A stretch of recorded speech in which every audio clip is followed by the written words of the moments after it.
Hey, I've been meaning to do this for a really long time.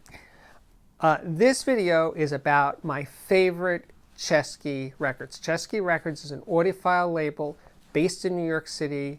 I've known David and Norman Chesky for over 30 years, but it was through my friend Bob Katz, who I've known closer to 40 years. He was their first recording engineer, and he invited me to a session in 1989, this one here, Clark Terry's Portraits. Clark Terry is a trumpet player. It took place at RCA Studio A legendary studio in New York, a huge space. You could fit a symphony orchestra in there. And I was an observer to that session, and I was thrilled to be there, and just hearing the sound of a band playing in a huge space, a great acoustic space, was a thrill. And it sort of set a pattern. And I soon started working, actually getting paid to do these sessions, basically as a second set of ears and as an assistant producer to David Chesky, and it's been a wild ride. So that was the first one. That was 1989, and I'm going to go through a bunch of these sessions and in time, so I'm not going to do them in order. But this session with Amber Rubarth, this is from about 5 years ago, and this was a binaural session, meaning it was done with a binaural recording head instead of separate microphones and stuff. The microphones were in the ears of this plastic head. So they sound better on headphones than they do over stereo speakers, but they sound really good on speakers. But when you listen on headphones, it's more of a you are there experience. And the thing about this one with Amber is that Amber is such a natural performer, a natural singer. She is at ease in ways that few singers are. Singers tend to be a little uptight at sessions because the focus is so on them and they feel like they're under a microscope. But Amber it just came out of her, and pretty much every take was perfect. She didn't make mistakes. She was just present. She was present. The songs were beautiful. Most of them are her own compositions, and you just fall in love with her voice as soon as you hear it. So this is really, really special. So this next one is called Explorations in Space and Time. And this one is recorded in a church, actually same church as Amber, and it's a church in Greenpoint, Brooklyn. Great old church, over 100 years, great acoustics, really, really interesting, deep space. It's a deep space situation. And this one, though, Explorations, it's 3 percussionists, Mark Sherman, Jamie Haddad, and Lenny White. And they brought a whole slew of instruments there, big gongs, vibes, little bells, huge drums, and just proceeded to do essentially improvisations on these instruments. And a lot of, basically alternating tracks are big and loud and dynamic and completely uncompressed and quiet, spacious, just explorations in space and time. Just an incredible record, an incredible workout for any system, because it is hugely demanding, because its impact is absolutely extraordinary. So that is also one of my all-time favorites. That's the whole idea here, is my favorites. There are ones I don't like, because I didn't like every session, but I liked a lot of them. This one here is with Kenny Rankin. This was back at RCA. This is in the early 90s. And again, having a singer in the middle of a big studio was really something. And he was totally into recording this way, live to 2-track, just punch it and fix mistakes. You got to basically do a performance. We're not going to fix it in the mix. We're going to make a record, and it's going to sound like being there. And it's not something that's done after the fact. And I thought at one point, Kenny had this great idea. He said, instead of doing a fade out where you just turn, the volume down on the recording, why don't I'm just going to step away from the microphone as the song ends, so I get, quieter and quieter in the mix. And that's it. He was just so into recording that way, of basically making a document of what happened at the session. And he's just such a great singer, and it's so soulful and jazzy and intimate, and just gorgeous. A gorgeous, gorgeous recording. Next up, It's this one. This is a David Chesky group. Now, David Chesky owns the label, but he's also a musician, a composer, and he plays piano on this record. This is his band, Jazz in the New Harmonic. And they are explorations in space and time of a sort. And I just today listened to this recording over a prototype pair of Magnepan speakers. And I've played this recording a million times, it seems like. I really, really like it. It's my favorite of David Chesky's recordings. But today I heard more of what's in here, and it is so perfect in the way it captured that sound of those instruments those days that this session was recorded. Now, the thing that really jumped ahead was that I've heard David play this music live in clubs in New York City, and the playback over the Magnepans was so good that it, more than it reminded me of any sound I've ever heard from the recording before, it sounded like they did playing live in clubs. And it was turning my head around because the information is in the record. Now, by the way, I should say that all of these records, as far as I can tell, are available on CD right now, because I'm saying it that way because so many of them are old. But they're all, or mostly all, available on Amazon as CDs. Some few are available on LP. And they're all available, definitely, as downloads from HD Tracks, which is a company that Chesky owns. You can stream them, many of them, on Spotify. I will make a list of all of the titles below. But the goal here is to sort of take you through this journey of some of these great recordings. And like I say, the thing that we're going for here is realism. Not creating a sound, but capturing the sound of real music. Moving along, back in Studio A is this one, McCoy Tyner, legendary jazz pianist. He was in John Coltrane's band. And this record with Al Foster on drums, Ron Carter on bass, and Joe Henderson on sax. This was a very high energy, extremely exciting session, and it's really captured well here. A little story I can tell you about this session is that Joe Henderson takes a solo, and we were a very long solo where it's just him. And we were trying to capture the sound of his sax, but also to capture the sound of his sax in this huge studio. And we spent some time experimenting with how close he was to the mic, and how, we didn't want it to be so close that you didn't hear the room, and so distant that you heard too much of the room and he sounded too small in the room. So it was some experimentation there of getting him just in the sweet spot relative to the microphone. So it was perfect balance between his sound and the room that he was filling his music with. And it's goosebump territory. Next up, the Coryells. Now, this one is recorded in a church in Manhattan, St. Peter's. And Larry Coryell is a jazz guitarist. He plays acoustic and electric. I've been seeing him since the 70s.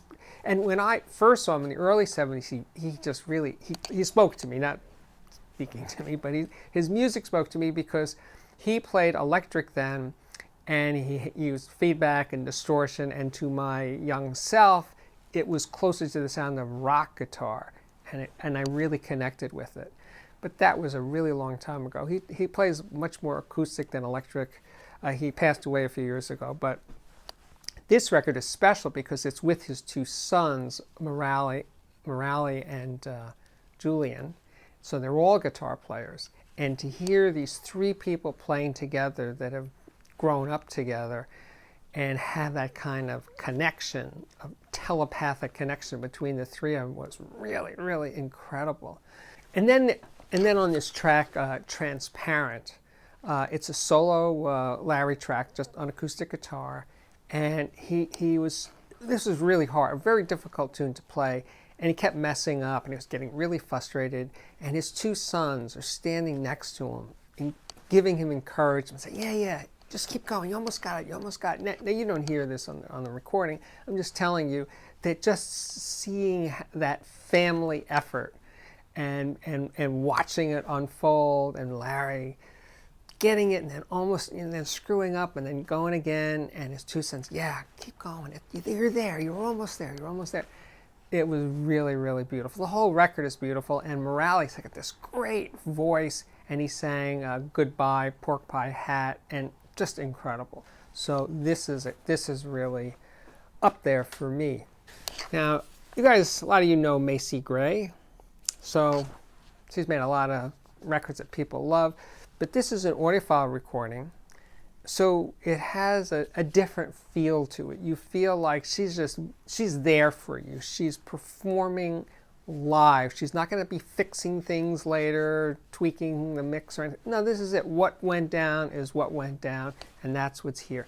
And she is just so loose and so beautiful on it. It's really, really incredible. Oh, and I also have to mention that she does Bob Marley's Redemption song, and she makes it her own. It sounds like a Macy Gray song, but it's a Bob Marley song, and it's just great. It's stripped down from the heart and right on the money. Okay, now here's Jon Faddis, Remembrances. Now, this record was, well, he had a big band, and he can wail. This is not one of these, it's not frantic or crazy kind of jazz. It's just gorgeous, beautiful, sumptuous, big band music, but not old-fashioned big band, like a contemporary big band.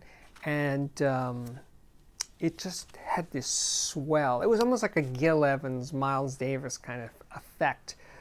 You know, interesting, very intricate arrangements, just stunning, stunning, stunning music. And by the way, before I forget to mention it, Jon Faddis is an audiophile. So he actually had more of a, he understood what Chesky was trying to do more than most of these sessions, that the artist, in this case himself, Faddis, was so into making an audiophile recording that captured that sound. It was really nice. Then there's Badi Assad, an extraordinary acoustic guitarist. She's Brazilian. The music is just so deep. Now, the thing about her is she sings. She's got a voice that her voice doesn't sound like what she looks like. It is just earthy. It reaches deep inside. And she sometimes has this little whistle thing that she's blowing through, and she's got little bells on her feet sometimes. And she's a one-woman band, basically. But it's really about extraordinary acoustic guitar playing. Just really just dazzling. You will be dazzled when you hear this record. Dazzled, maybe. How about trance? Well, not literal trance, but Baba Olatunji. Now, he did world music before the term was invented. He had a huge record. I can't remember the name of it, but I'll put it up right now to show you what I'm talking about. In 1959, he had a record that crossed over to AM radio, to top 40 radio, and it was a hit record, and it really got to me as a kid. And here he is in, I guess, the late 80s, I think, when this record was done. And it is a world music record, and he shows up with a big band and his family and his grandchildren and a whole bunch of people. And before he started to play, we got into a circle and we chanted or prayed or whatever it was. It was spiritual. Whatever was going down, it was really, really nice. And then when the session started, it got a little weird because he thought, Baba thought he was making a fusion record, and Chesky wanted more of a world music acoustic sound. And it took a little while navigating back and forth between, no, it's this, no, it's this. And then here's the end result, and it is, you just play it and you feel these rhythms and this African soul. It's really, really amazing. And my memories of the session are really beautiful. Much more recently, 2016, John McEwen. Now, John McEwen had a band called the Nitty Gritty Dirt Band, and they were a big deal back then in the 70s or 60s even. I'm not even sure, but he's been around the block a bunch of times. And he pulled together an amazing group of musicians for this record, including Steve Martin, yes, that's Steve Martin, and David Bromberg, and John Carter Cash, yes, son of Johnny Cash. David Bromberg, who's one of my all-time favorite guitar players. As a matter of fact, Bromberg sings Excitable Boy, the Warren Zevon song, with this group, and it's really great. It's a great record. It's sort of a coming together of folkies and David Amran. Just, it has jazz, it has folk, it's bluegrass, it's a whole bunch of things going on at the same time, but it's really amazing. And it was recorded in Brooklyn, and hence the title, Made in Brooklyn. Then we have Sex Without Bodies. Dave's True Story is the name of the group. And this is kind of came from sideways, because my sister heard Dave's True Story on the radio, or an interview with them, and we went to see Dave's True Story, my sister and I, and we really, really liked him. And then I told David Chesky about Dave's True Story, and amazingly enough, he agreed with me, and he signed them, and we made this record. And it's got, maybe it's kind of, it's jazzy hipster. It's hipster before there was the current hipster thing happening. It's a hipster, jazzy, ironic, literate kind of rock groove.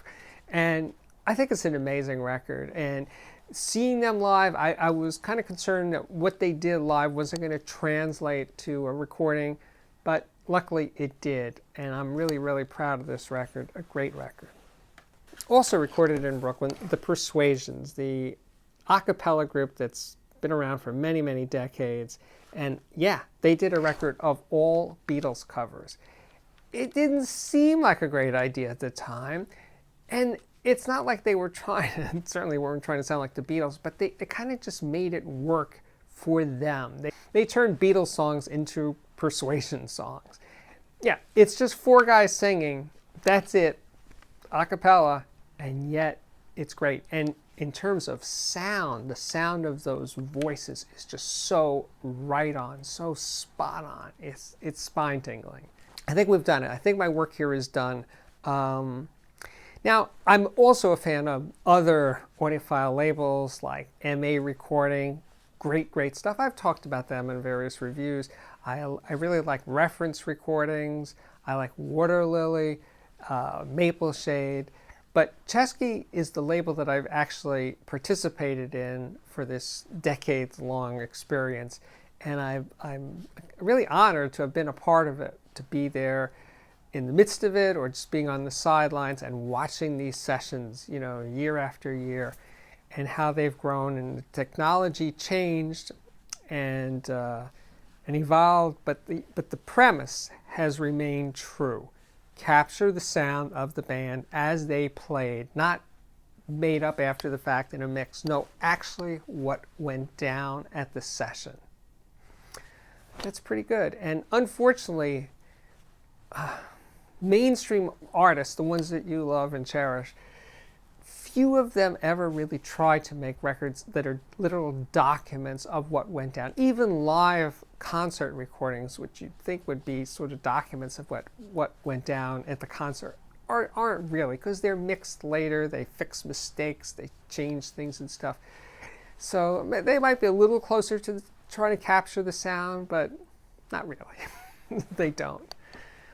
You gotta, if you want to hear what your system can really do in terms of sounding real, because that's what audio and high-end audio and audiophile is about, is capturing reality. It's imperfect, but it's a goal. It's what we're moving towards, right? So you got to have recordings that actually have some kind of reality embedded in them, and that's what audiophile recordings do. My name is Steve Guttenberg. This is the Audiophiliac Daily Show. Right now it's coming to 5 or 6 days a week. We're coming down to the end of the year. I hope you're going to have a great 2020. I hope 19 was also pretty fantastic. It certainly was a fantastic for this YouTube channel. I'm about to hit 100,000 subscribers, and that is definitely thanks to all of you out there. I couldn't have done it without you. If you dig what I do, please subscribe. Hit that button right down there. And when you do, you'll see a little bell icon light up there, and hit that so you'll be notified about every exciting new episode. You can follow me on Twitter at audiophiliacman. You can follow me on Instagram at steve.guttenberg. And you could check out my playlist. I have playlists for speaker reviews and music reviews and headphone reviews and electronics reviews and interviews with luminaries like Nelson Pass and John Grado. The list goes on and on. Hey, if you got this far, check out the Patreon. It's at patreon.com/ say it together, class, audiophiliac. And as always, thank you so much for watching. And I hope to see you back here again very, very soon. Bye-bye.